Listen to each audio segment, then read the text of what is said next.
Hey, this is John Carlos, and I'm here with a look at the BOSSK 6-inch action figure from Star Wars the Black Series.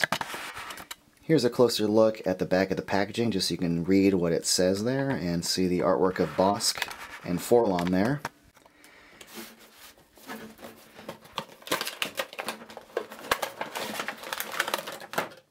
I am an unabashed fan of Star Wars the Black Series because I love Star Wars and I love 6-inch action figures, and Star Wars for most of my life have been available as 3 3/4-inch figures. So having characters that I love, like BOSSK, available in my preferred size is awesome. And they did a great job with them too. Like the textures of his outfit and like the way it's all kind of sculpted and put together is really strong work. As is the articulation, which is exactly what you'd expect from the Star Wars Black Series as far as consistency of their double knee joints, the hinge and swivel at the ankle. You've got the mid-thigh cut and this hinged ball at the waist. And what I like is that even though he's got all that gack hanging down, you think it might get in the way, but he does actually have a pretty good range of motion as far as legs go. There is no waist cut, but there is like a mid-torso cut right underneath his vest. You can't move it too far though because of the gack, but he does have a hinged ball joint at the shoulder. He's got a hinge with a rotating ball at the elbow, and he's got the rotating wrist with a little hinge at the wrist, which allows it to kind of go up and down like that. And then his head has a hinge at the base of the neck, just the one joint. There is also a joint at his mouth, but I'm having a few problems with it. Like, first of all, I mean, I like the head, don't get me wrong, but I saw some that were packaged with the mouth closed. I saw some that were packaged with the mouth open. I presumed that it would have a good range of motion, but mine doesn't really close all that much. Like I wish it would stay closed all the way instead of being kind of partially open. It just doesn't close enough for my taste. But I do like him with his mouth open because it does give him kind of like a smiley look. Like he looks extra happy. And that just amuses me to no end. I mean, I already like the design of his head anyway, but just like super smiley happy BOSSK, it's awesome. The work on his eyeballs is good. The sculpt of his nose, the sculpt of like the scales on his little forehead ridge is really strong. Like, I think this is a really great sculpt of his head. They captured the shape of it very nicely, including all the little textures. And that little use of gray paint over it in areas really does make the scales and everything pop. Great job on the head.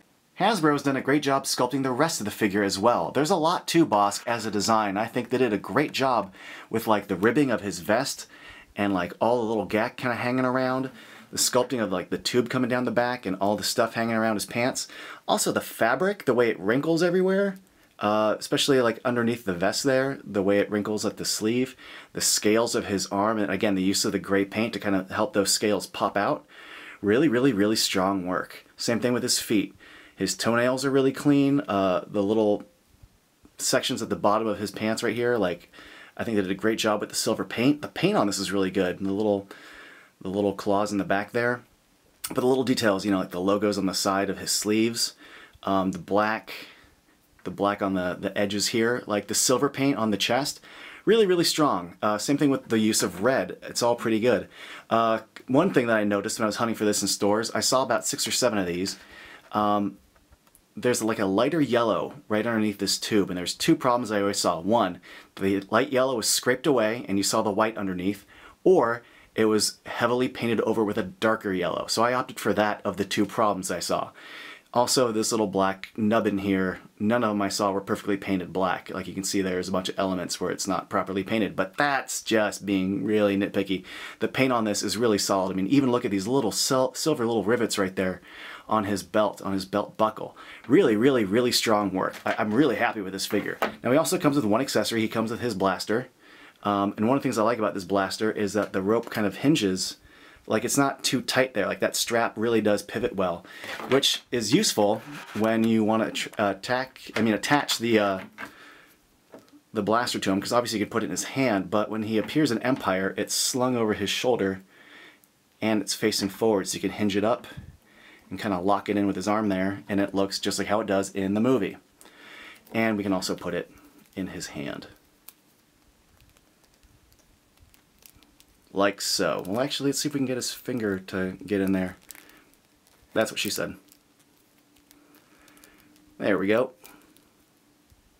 Now, we already know there's going to be an IG-88 figure later this year, so I really hope they announce that they're going to make a 4-LOM and a Dengar. That way we can have the complete Empire Strikes Back Bounty Hunter collection. But I think I've ranted and raved enough about this figure to you guys. You know I like the articulation and the paint and the sculpt. I think it's awesome. Thanks for watching.